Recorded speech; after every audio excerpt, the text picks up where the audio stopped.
Hi everyone, welcome to your first week of a Bryan College math class.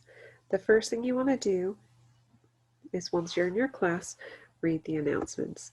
Note that you only see one or two at a time, so you might need to scroll down to the bottom where it says show all announcements to make sure you don't miss anything. In the announcements, I'll post some information about the course. I might give you some hints or tips and make some videos to help you make sure you're on track.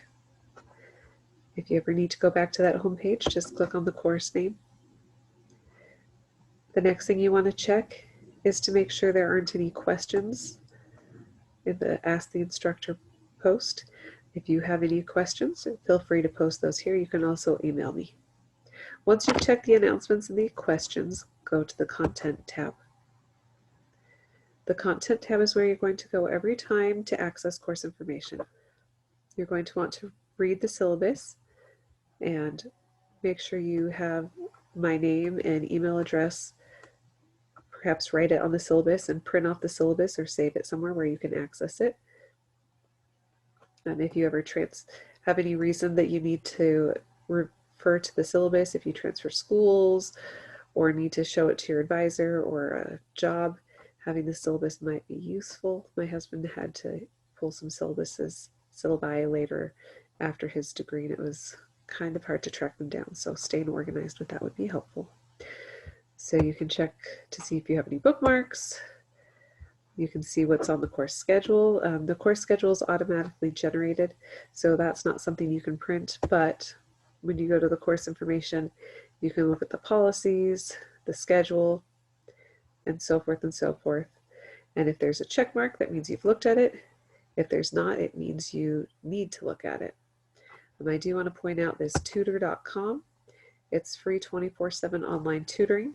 So if you're working on homework and you get stuck, this is a great way to get some immediate help. When you are working on homework, I don't want you to be stuck for more than 15 minutes before you get help. So if you're stuck on a problem, you can go to the tutor me, you can send me an email, you can skip it and come back to it, but don't be stuck for more than 15 minutes. So let's go back to the Content tab. So once you've gone through all of this, you want to print the weekly course schedule and write the dates on it. And if we have a My Math Lab class, you're going to need to go through this registering for My Math Lab and set up that information. And then the last thing you want to do is go to the week 1 folder. Here's a list for this specific course of the things that we'll be doing. And then here's a bunch of dots. If it's a dot, it means it hasn't been done yet. And so you're going to go through each of these links and make sure you've got everything. So the PowerPoints might be helpful to print off to take notes on as you're reviewing the e-text and whatnot. So that is how you want to start the week. If you ever need to check on any discussions to make sure you've posted, you can always just click directly on the discussion link and check to see if you need to get the instructions or to post. And if you want to view your grades, you can click on the grade link and you can see your points, your grade, you can see feedback. I will give you feedback on different assignments. So that's how you're going to get started in our Bryan math classes. Feel free to send me an email if you have any questions. Thank you so much.